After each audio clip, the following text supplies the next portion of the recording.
The definition. I've heard it said before that the definition of insanity is doing the same thing over and over again and expecting a different result.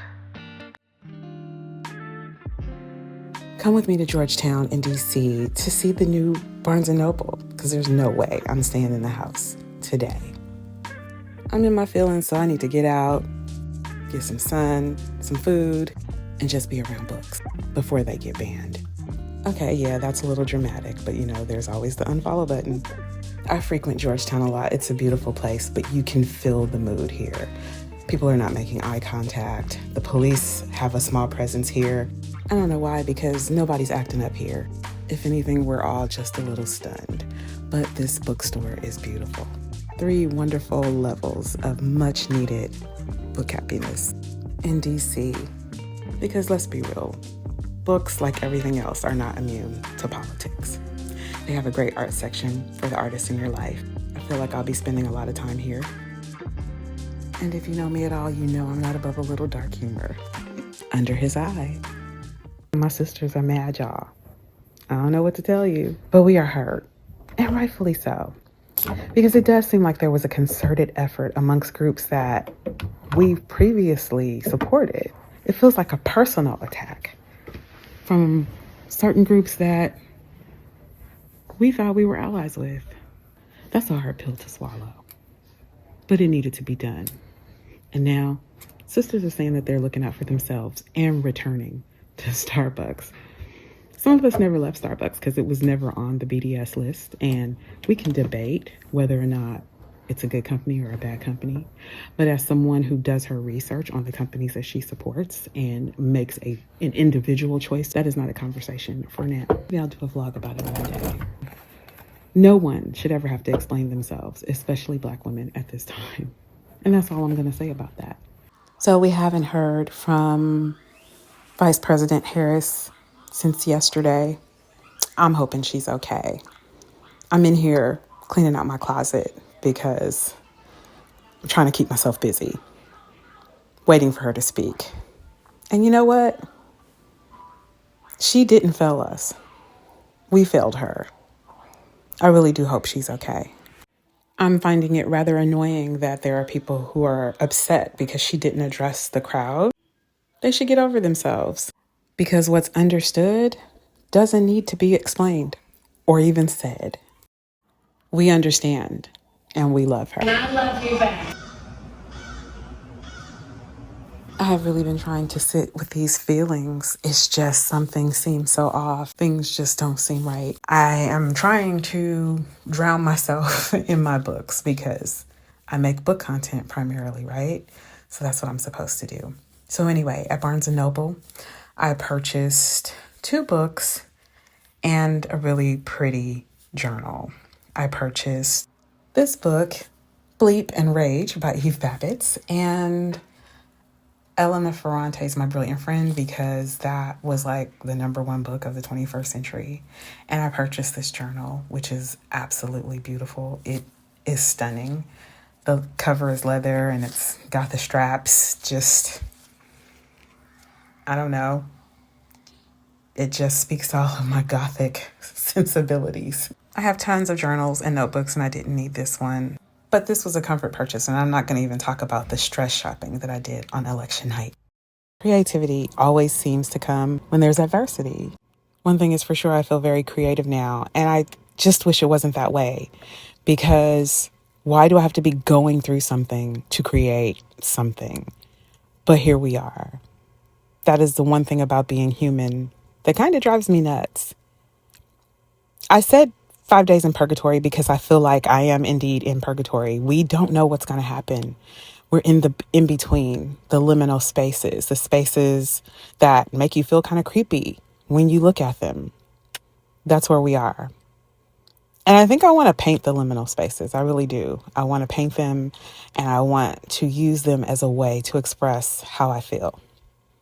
I also feel like in this instance, I am an observer, a witness. I've always felt that way. And so part of this Purgatory series, which will not stop here, is me documenting documenting, digitally, analog, just documenting what's happening now.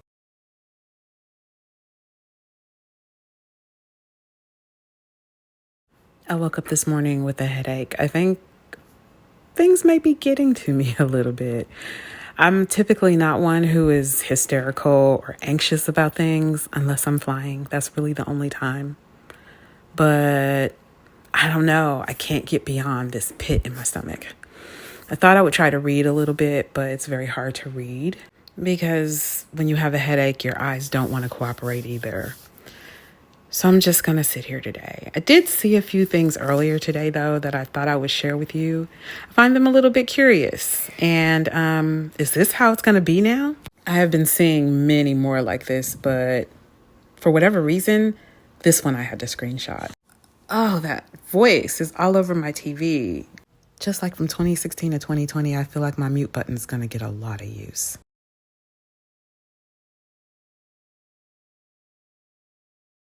And then there's the fact that Book Talk is in absolute shambles. I have so many feelings around it. I probably won't share most of them here, but come on, you guys. People are really upset, and I can't blame them for unfollowing people who they feel betray them. It feels like a betrayal for a lot of people. Millie will not be unfollowing anyone simply because they voted for 45. We don't say that name around here anymore. I'm done with that. I'm a pretty moderate person, so it takes more than just voting for the person to make me unfollow you or block you, because I understand that people make mistakes, and I understand that a lot of people are ill-informed, and I give grace. Oh, but not all of you are off the hook. Some of y'all are out of here. There are 3 very specific groups of people that can kick rocks.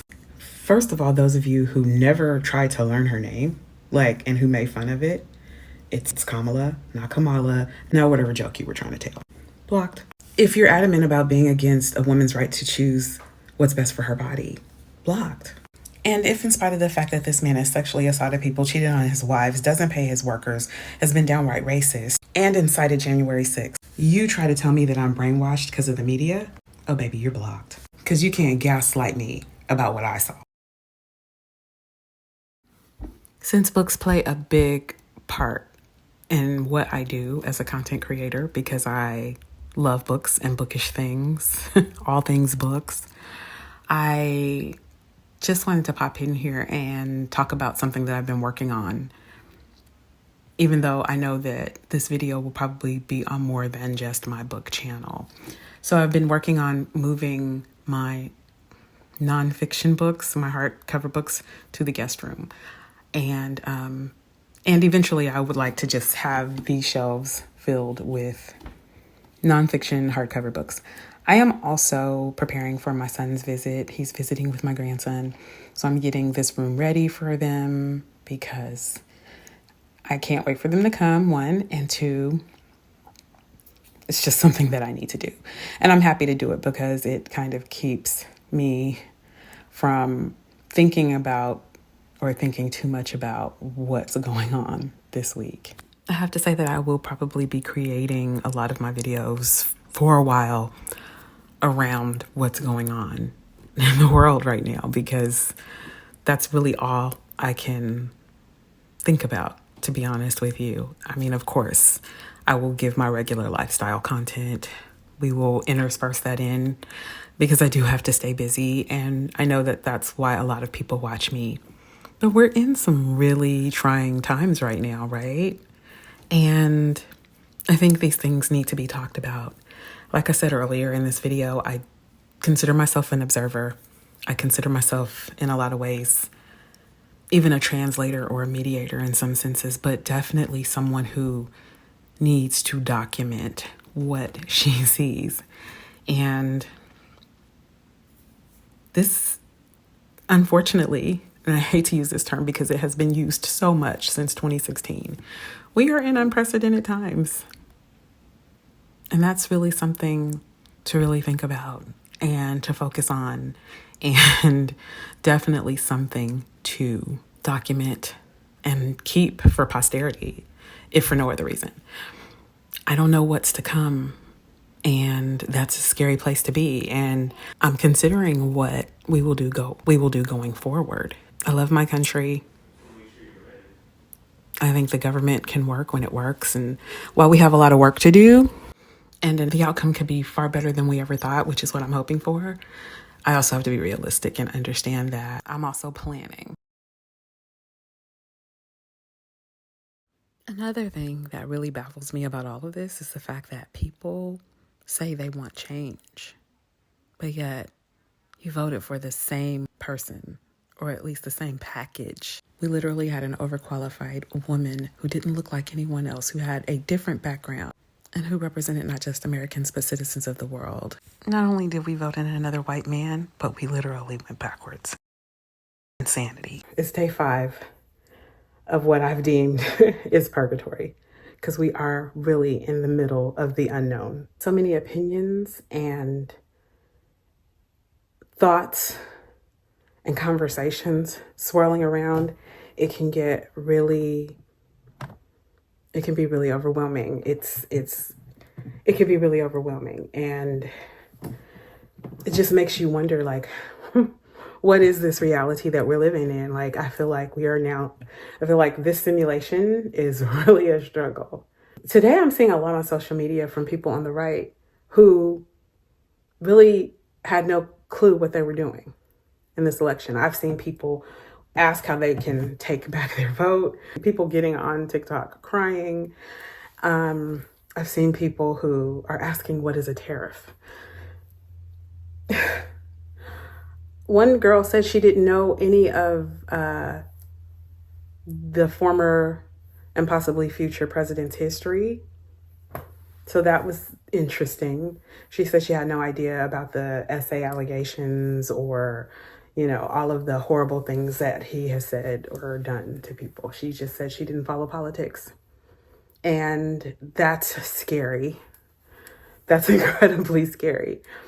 I think I'm coming to the realization that a lot of people are hearing what they're hearing in an echo chamber. They're hearing things that align with their values or their family's values, because I feel like it's a lot of young people. And instead of listening more, trying to do their research, they're taking that and they're running with it. And it's creating this whole loud and wrong environment that we're in right now. And wow. I suspected this. I suspected that a lot of people were voting based on what their families were doing, feelings, things like that. And I am kind of just blown away now that I'm seeing it like in black and white. People really believing that the things that were being said to them that were, to some of us, clearly wrong, that those things were true. That's sad. That's sad, because I'm a Gen Xer. I remember the stories. One thing that stands out to me, because we're talking a lot about people's finances. That's the big topic for right now, is finances, right? And I want to be better off than I was 4 years ago or whatever. I don't doubt that a lot of people may have struggled in the last 3 years. And the reason why I don't doubt that is because in 2020, we had a pandemic. And I think people forget that. Historically, under Democratic presidents, the economy always rebounds. That is just a fact. Like, you can look it up. I'm not making it up. The economy rebounds. It does. That doesn't mean that it always happens. But in my lifetime, that has actually been, for the most part, the case, at least since Clinton. And it is happening now. The economy is rebounding. Most people will probably be able to buy that house they've been dreaming about, because the economy now, as it stands, who knows what's going to happen, is actually evening out enough where that is possible. It is. But we have a lot of problems, and it's not all just Democrat or Republican, which I wish people would understand. A lot of it is also our Congress people and our corporations and our capitalistic society that we have kind of let get out of control. I'm not 100% against capitalism. I think it can be a good thing when it works right. Right now, it's just not working right. And that's a big part of the problem. We need balance, but we can't have balance if we don't have unity. So that's where we are today. I want to continue to document these days of purgatory, and mainly for posterity, because it will be kind of nice to call these things back up in the future, depending on where we are. Even if it's the future 100 years down the road or whatever. I did not do this during COVID, and I wish that I had. And I am a content creator, and this is the perfect moment to kind of do that, to kind of keep, at least from my perspective, to keep a record of what is happening in the world right now and how it is affecting at least my little area of the internet and my world. I think that that's important. And that's probably what people did hundreds of years ago and thousands of years ago when they did those cave drawings and the hieroglyphics and all that. Like, that was them documenting the time. And so, yeah, I guess some of us are observers. Some of us are translators. Some of us are mediators. Not everybody's an activist. Not everybody is out on the front lines, fighting the good fight. Some of us are just here to observe and try to be as accurate, unbiased, and honest as possible. Right now, day 5 of purgatory, the time between, the election and what happens in January when it's time for us to transition to a new president. On day 5, anyway, what I am seeing is people who are regretting their vote. There are some people who are still very staunch in their beliefs, and they're like, no, this is how it should be. And that's fine. Black women are still mad and trying to get away from everybody else, which, can you blame us? We're now starting to have a lot of conversations. Also, people are aware that, at least the rumor is, that there are some possibly tallying machines that have something to do with the votes that are linked to a certain satellite in the sky owned by a certain surrogate of the party that's going to take power. I feel like I'm saying enough without being too specific. I think you guys already know. But yeah, so just keep in mind that that is what's swirling around right now, and we'll see how that plays out. So this was 5 days of purgatory. I hate calling it that, but that's just how I feel. I feel like I am in like the most liminal of liminal spaces, and I don't know what's on the other side. I don't know if I'm alone or if I have people, around me. I don't know what's going on. I just feel very much in limbo. And for me, that is not a good thing. Limbo is not my space. I'm not very good with limbo. If you give me the bad news and that's it, I deal with it. I keep Kamala and move on, okay? But, and if it's good news, I celebrate. But if we're in that in between and I don't know what's happening, yeah, stressful times. So thanks for watching. See you in the next one.